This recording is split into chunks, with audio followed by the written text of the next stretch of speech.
a esta ensoñación literaria con el ensayo de Ali Víquez, La palabra de los galeotes. Escuchemos. Ocurre en el capítulo 23 de la primera parte.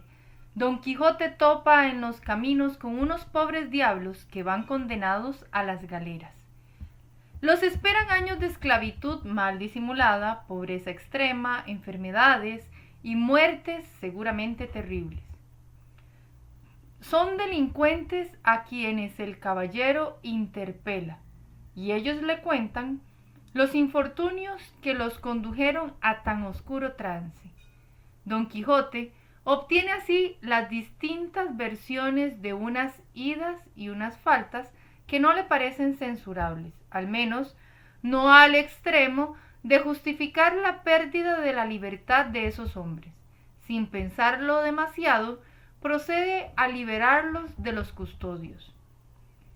¿Por qué Don Quijote cree en las versiones de estos individuos, que sin excepción se consideran a sí mismos exentos de toda culpa?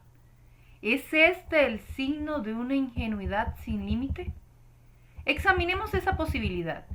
Si de ingenuidad se tratara, de credulidad sin remedio, parecería que Don Quijote es individuo dispuesto a creerlo todo. Esto explicaría su fe en las historias que narran los libros de caballería. Credulidad que al fin y al cabo es la causante de su locura. Pero, si de credulidad se tratara, entonces estaríamos ante un personaje más bien propicio a convertirse en el paradigma del tonto, quien cree todo lo que le dicen o todo lo que lee. No tiene posibilidad alguna de forjarse una opinión coherente y lógica acerca de tema alguno. Tantas versiones como las hay, de tantas cosas diferentes, son incompatibles entre sí, y quien las crea todas irremediablemente es estúpido, porque sostiene lo insostenible, y probablemente ni siquiera se da cuenta de que es así. Este no resulta el caso de Don Quijote. A través del libro lo vemos muchas veces discutir con otros personajes, cuyas opiniones refuta, con sólidos argumentos que hacen que muchos admitan haberse equivocado, o en todo caso se admiren de lo inteligente que ha resultado el loco. Don Quijote no es un creyente absoluto de todo cuanto le llega a los oídos o a los ojos. Él elige en qué creer. Don Quijote ha elegido creer, en primer lugar, en la libertad del ser humano. Es una elección que en el siglo XVII, como en el XXI, no es poco problemática. Recuérdese, por ejemplo, el planteamiento de la dicotomía liberal-determinismo en La vida de sueño. No todos creían, hace 400 años, que el ser humano es libre, es decir, sucedía entonces como ahora. Y cuando Don Quijote elige pensar que los seres humanos son libres por naturaleza, lo hace afirmando que Dios los ha hecho así. Por lo tanto, no está bien que unos hombres determinen acabar con la libertad de otros, que son sus semejantes. Esa es la razón fundamental por la cual hay que liberar a los galeotes, la voluntad del rey, que los ha condenado. No debe imponerse sobre la voluntad de Dios que los hizo libres. Don Quijote rescata otra cosa así, que me interesa más, pues la justificación de la libertad del ser humano como una decisión divina no deja de parecérseme problemática. Yo soy un seguidor de Sartre cuando afirma que hay Dios o hay libertad. Me interesa que cuando cada galeote le cuenta su historia, se trata de las historias de sus vidas personales. Estas les pertenecen a cada uno de ellos y el caballero no está dispuesto a corregirlos de ningún modo. Lo que cada cual dice sobre sí mismo debe respetarse. ¿Cuál es el motivo de tan tremendo apego a la versión que un individuo da sobre sí mismo? Creo que Don Quijote está convencido del derecho de cada uno de nosotros de escribir la historia de nuestra vida. Este derecho es a la larga, el que el propio Quijote está ejerciendo cuando decide salir al mundo como caballero. Es el que intentan arrebatarle el cura y el barbero primero, y más tarde el bachiller Sansón Carrasco, cuando se lanzan a perseguirlo para hacerlo volver a casa. Alonso Quijano ha decidido escribir el libro de su vida y ha decidido que esa, su vida, será en adelante la de Don Quijote de la Mancha. Este derecho de cada cual de contar su propia historia debería respetarse. De aquí que Don Quijote se apegue a la palabra de los galeotes. Así pues, habría que escribir entre una versión de un Quijote sumamente ingenuo, que está dispuesto a creer todo lo que se le diga, y un Quijote que simplemente defiende el derecho de cada cual de decidir y sostener su propia historia como una afirmación de su libertad. Esto implica, según mi modo de ver las cosas, una justificación de la literatura, una justificación de la fe en la literatura, que, como todo el mundo sabe, termina por volver loco a Alonso Quijano, pero también sabio. Pues la literatura no es más que la versión que cada cual da de sí mismo. No se trata aquí de pretender una suerte de autobiografismo obligatorio de lo literario, más bien de la comprensión profunda de la tan manida frase de Flaubert: Madame Bovary soy yo. Lo que está de por medio es que la escritura es un proceso de elaboración del yo en la palabra. Es el proceso mediante el cual el yo se construye en el lenguaje. Madame Bovary soy yo no significa que Flaubert fuese una damisela francesa o contrajese matrimonio con un mediocre médico de provincias.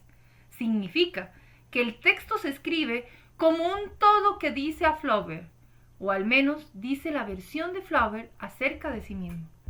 Esa versión que Don Quijote considera irrefutable, pues es el acto supremo por el que la libertad se ejerce en la palabra. Por eso, yo tengo para mí que cuando Don Quijote libera a los galeotes, está efectuando un acto de legítima defensa del derecho personal de decir cada cual libremente su propia historia, contra la voluntad de curas, barberos y bachilleres, o hasta de la misma justicia del rey. No olvidemos que el caballero lo persiguen durante casi todo el tiempo que se extiende el relato.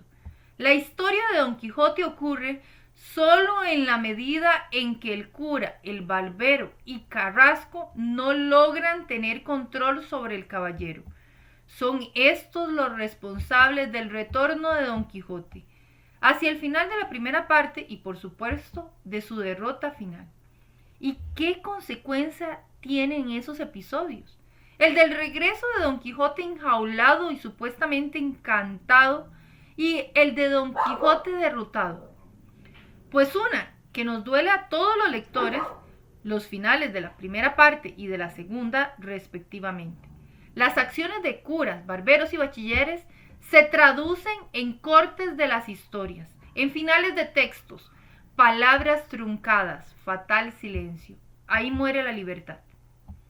Todo el libro se puede leer como la historia de un hombre, Alonso Quijano, que al menos por un tiempo logra escapar de las galeras de la normalidad a las que quieren condenarlo otros personajes. Se escapa con su imaginación, que le permite elaborarse a sí mismo como Don Quijote de la Mancha. Se escapa con el lenguaje.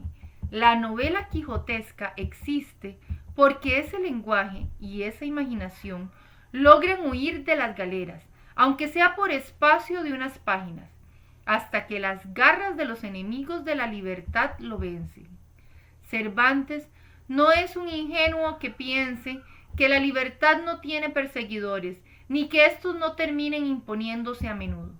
Esto nos conduce a plantearnos que el Quijote puede leerse como una demostración de que la literatura es un espacio de aventura marginal en el sentido más extremista.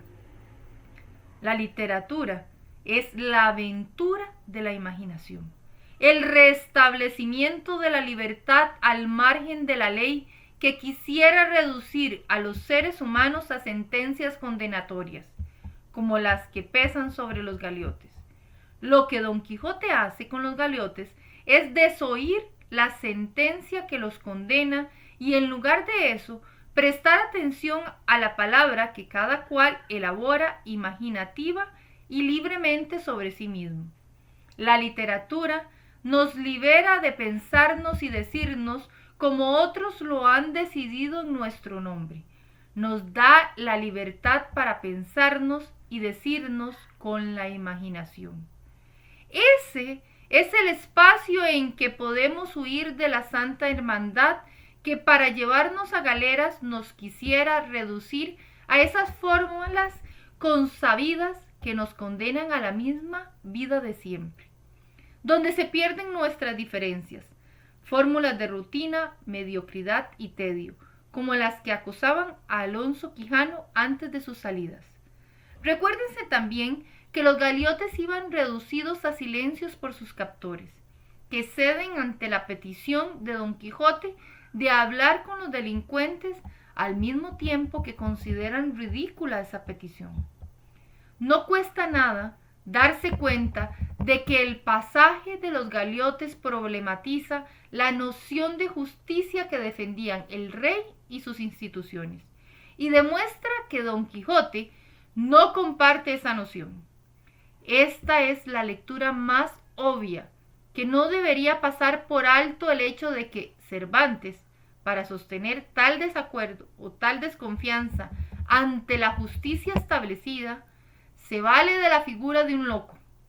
Solo un loco puede permitirse una actitud como la de Don Quijote en la España inquisitorial del siglo XVII. Además, como si se tratara de una prueba de la absurdidad de la conducta del loco, el episodio termina cuando los galeotes apedrean tanto a Don Quijote como al bueno de Sancho. Es como si todo concluyera con la demostración de que Don Quijote se ha equivocado al cuestionar la justicia del rey, lo que podría tener como objetivo salvar el pellejo de Cervantes. Pero pensemos estos asuntos.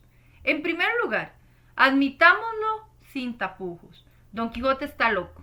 ¡Loquísimo! Ahora repensemos la causa de la locura quijotesca. Don Quijote ha creído en los libros. Ha creído en la verdad de la imaginación que se hace lenguaje y narra las historias de personajes que los demás suponen falsos, ficticios, pero él cree reales. Su locura consiste en un acto de fe. Fe que, como he tratado de explicar, es fe en la libertad con que cada ser humano puede decirse a sí mismo: el hombre es libre, si no irrestrictamente en cuanto a sus actos, sí lo es, al menos transitoriamente en cuanto a su palabra. No es raro, entonces, que se sostenga la palabra de los galeotes. Otra cosa hubiera sido de sorprendernos. Tampoco es raro que el episodio termine mal, con la lluvia de pedradas sobre las espaldas de un caballero y escudero. Este libro no es ingenuo y sabe que las libertades de los seres humanos no se ejercen sin conflicto entre ellas. Había un problema. La justicia del rey irrespetaba las libertades personales de los galeotes. Luego hubo otro. Los galeotes no se mostraron agradecidos con el caballero andante. Parece mejor el segundo problema. Al fin y al cabo, no se irrespeta entonces la libertad de nadie. Diríamos entonces que es cierto, el episodio ha terminado mal, pero agreguemos que ha comenzado peor. La mejoría es lo que importa. El pasaje de los galeotes puede leerse como uno en que se halla una clave para entender todo el texto del Quijote.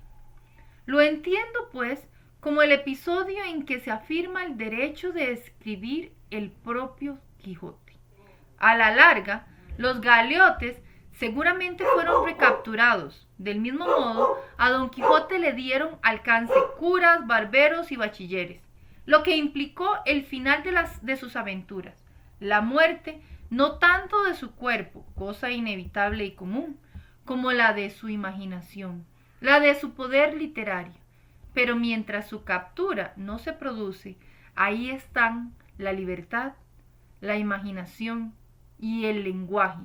Mientras esa captura no se produce, ahí está el texto, ahí está el Quijote. Espero que hayan disfrutado de este texto. Un abrazo y nos vemos en el próximo video. Hasta luego.